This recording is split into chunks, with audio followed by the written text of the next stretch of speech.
మరి గాలి ఎటు మలుతుంది, మరి మాగంటి గోపినాథ్ ఏమన్నా సరఫరా చేసిపోయిందా చేయలేదా, మళ్ళీ ఎవరు వస్తే జూబ్లీస్ బాగుపడుతుంది, ఇంకేమైనా సమస్యలు ఉన్నాయా, ఎట్లా ఏంది ఏం కథ అనేది జన్న పసిపడదామని వచ్చిన.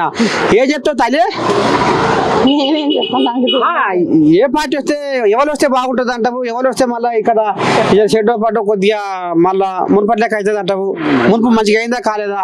మాగంటి ఫ్యామిలీకి ఇస్తే మళ్ళీ మాగంటి వస్తాడు అంతేనా? భార్య కానీ పిల్ల కానీ వేరే వాళ్ళకి ఇస్తే ఇంకా నువ్వు అని అన్నట్టు ఉంటది. అమ్మని సామిరంగా అస్సలు మాట బయటకు వచ్చింది నీ దండం పెడితే. అయితే కొంత సానుభూతి ఉంటది అంటావు. ఆయన పార్టీ ఫీలింగ్ ఉన్నాడు, పార్టీ ఉన్న చెప్పు పార్టీ ఎలక్షన్ అయిపోగానే మనతో ఒకటి అన్నింటిగా పార్టీ ఫీలింగ్ అందరితో కలిసిమెలిసి ఉంటాడు ఆయన. అందుకనే కోయిలాగా మూడోసారి మూడు మాట గెలిచింది అంటే అసలు కాదు ఇది.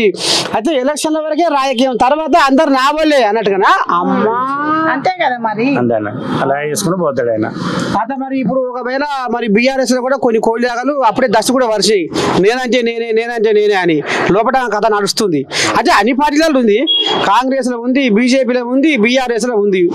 ఇప్పుడు ఒక్కొక్క సీటుకు 10 కోయిలాగలు లెంకలు కొడుతున్నాయి. మరి ఇప్పుడు బలం దేనుకుందంటావు రాంగపోంగా జూబ్లీహిల్స్ లో? ఈసారి అయితే ఇంకా బీఆర్ఎస్ చేస్తారు, ఇంకా వేరేది అంటాను అన్న. అది నువ్వేమంటావమ్మా? అదే కరెక్ట్, తను చెప్పిందే కరెక్ట్. అంతేనా? కాంగ్రెస్ వాళ్ళు పెట్టిన బస్సులో బుర్ర ఉరుకుతుంది.